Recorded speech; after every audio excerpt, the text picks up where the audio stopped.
नमस्कार, मी ज्ञानेश्वरी रेसिपीमध्ये सर्वांचं खूप खूप मनापासून स्वागत करते. साडीची आणि मटकीची ही ट्रिक बघाल तर नक्कीच आश्चर्यचकित व्हाल. खूप साऱ्या किचन टिप्स आणि काही टिप्स अशा आहेत ज्या खूपच जास्त युजफुल आहेत, त्यामुळे व्हिडिओ शेवटपर्यंत बघा. व्हिडिओ आवडला तर व्हिडिओला लाईक करायला विसरू नका. पहिली आपली टिप आहे ती आपण बघत आहोत.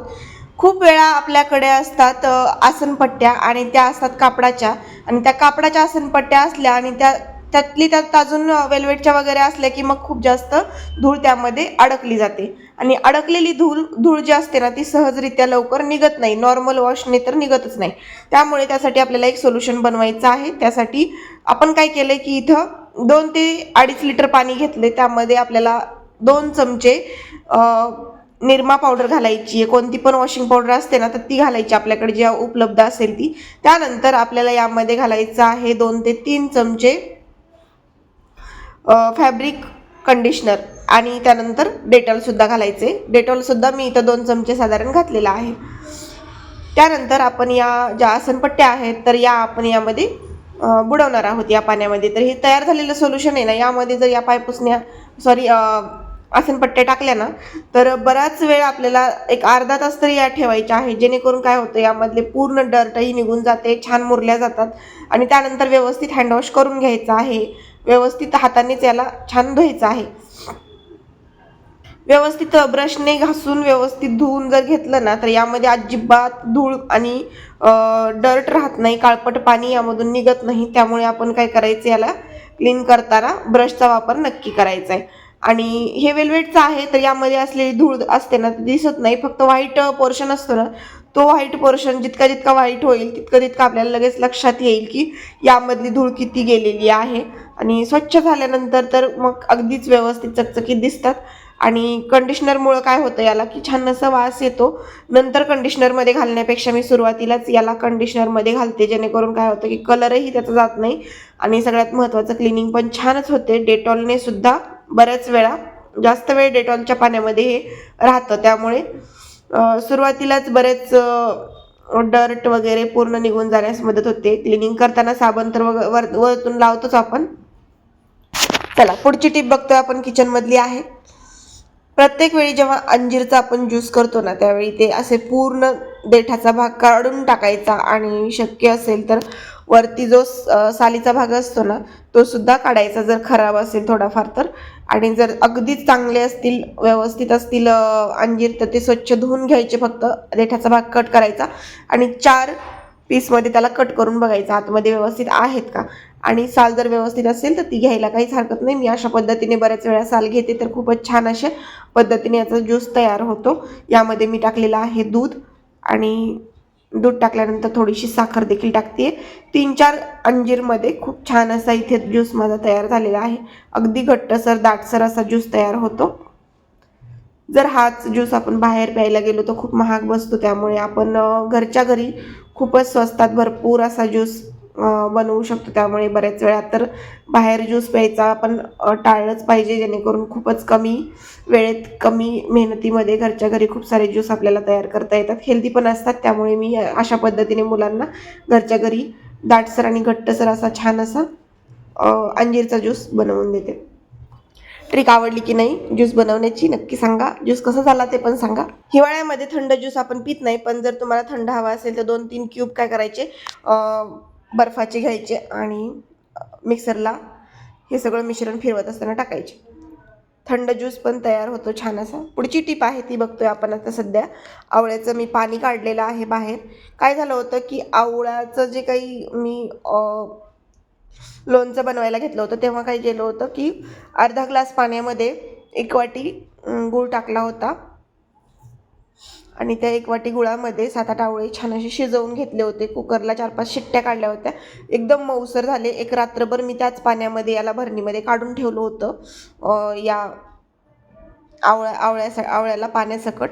पण ते पाणी जे असतं ना ते आठवणं खूप गरजेचं होतं. त्यामुळे मी रात्रभर फक्त पाण्यात ठेवलं, आणि हे उरलेलं जे आता सगळंच पाणी आणि हा जो आवळा आहे तर तो मी दुसऱ्या दिवशी सकाळी अशा पद्धतीने कढईमध्ये काढून घेतला आहे. तर इथं बघू शकता या प्रकारे मी कढईमध्ये काढून घेतलेलं आवळ्याचं जे लोणचं आहे तर हे गुळातलं खूपच छान असं आवळ्याचं लोणचं तयार होतं. यामध्ये चटणी आणि मीठ सुद्धा टाकलेलं आहे.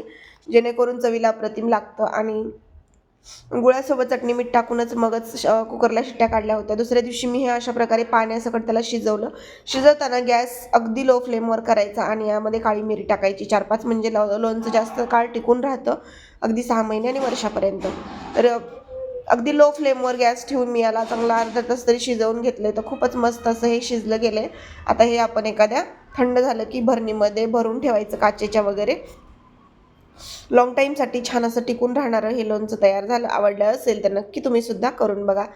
तर या पद्धतीने हे तयार झालेलं आहे. पुढची आहे ट्रिक, ती पण बघूया. एक छोटंसं पातेलं घ्यायचं, त्यामध्ये आपल्याला कडधान्य कोणते भिजवायचे असतील ना ते घ्यायचे आहेत. तिथं मी मूग आणि मटकी एकत्र घेतलेले आहेत, मिक्स करून मी ठेवलेले आहेत.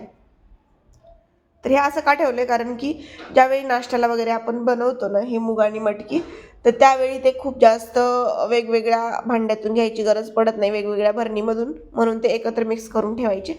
भिजवताना एक सोपी ट्रिक सांगते. भिजवताना याला पाणी टाकायचं भरपूर आणि 1-2 पाण्याने स्वच्छ याला धुवून घ्यायचं. त्यानंतर आपल्याला यामध्ये टाकायची आहे थोडीशी हळद. हळदीमुळे आता हिवाळ्यातच नाही तर उन्हाळा, पावसाळा, हिवाळा हळदीचं प्रमाण आपल्या आहारामध्ये मध्यम असलंच पाहिजे. म्हणजे काय होतं की कुठल्या ना कुठल्या पदार्थातून हळद आपल्या पोटात जाते आणि सर्दी, खोकला, ताप या 3ही आजारांपासून आपला अगदी छान असा बचाव होतो. यामध्ये थोडंसं मीठ देखील मी टाकले, कारण की जेव्हा मी शिजतानाच कडधान्य मिठाच्या पाण्यात शिजली जातात ना, त्यावेळेस ते खूपच छान असे चवीला लागतात, अप्रतिम लागतात. त्यामुळे यामध्ये मीठ आणि हळद टाकायचं. पुढची ट्रिक काय आहे ते आपण बघूया. साडी घ्यायची आहे आणि साडीला एक काठी पिन घेऊन ती अशी लावून बघायची आहे. तर अशी लावल्यानंतर बऱ्याचदा काय होतं की साडी कितीही भारी असू द्या किंवा कितीही साधी असू द्या, त्याला होल वगैरे पडल्याशिवाय राहत नाही. किंवा ब्लाऊजला पण आपल्या बऱ्याच वेळा पिन लावली की तिथं होल पडतंच, कारण ही अशी पिन जी असते ती ओढली जाते इकडे तिकडे आणि साडी जी खराब होते ना, तर ती नंतर पुन्हा घालण्यासारखी राहत नाही. आणि ब्लाऊजसुद्धा जिथं पिन लावतो तिथंच बऱ्याच वेळा खूप वेळा होल पडतं आपल्या ब्लाऊजला सुद्धा. आणि बरेच ब्लाऊज तर आपले त्यामुळेच खराब होतात. तर त्यासाठी एक सोपी ट्रिक सांगते तुम्हाला. एक छोटंसं रबर घ्यायचं आहे, म्हणजेच इरेझर घ्यायचं आहे. इरेझरचा छोटासा तुकडा काढून घ्यायचा आणि पिनामध्ये अशा पद्धतीने तो ॲड करायचा आहे, घालायचा आहे. आणि त्यानंतर आपल्याला काय करायचं आहे की जी काही साडी असते, 4 पदरी असू दे, 2 पदरी असू दे किंवा कितीही घड्या केलेल्या असू दे, ती अशा प्रकारे पिन लावून बघायची आहे. त्यानंतर पुढे जेव्हा पिन आपण ओढतो ना, तेव्हा अजिबात होल पडत नाही, पिन पुढे अजिबात सरकत नाही. तर काठी पिनाची ही ट्रिक नक्की वापरून बघा, साड्यांसाठी युजफुल आहे.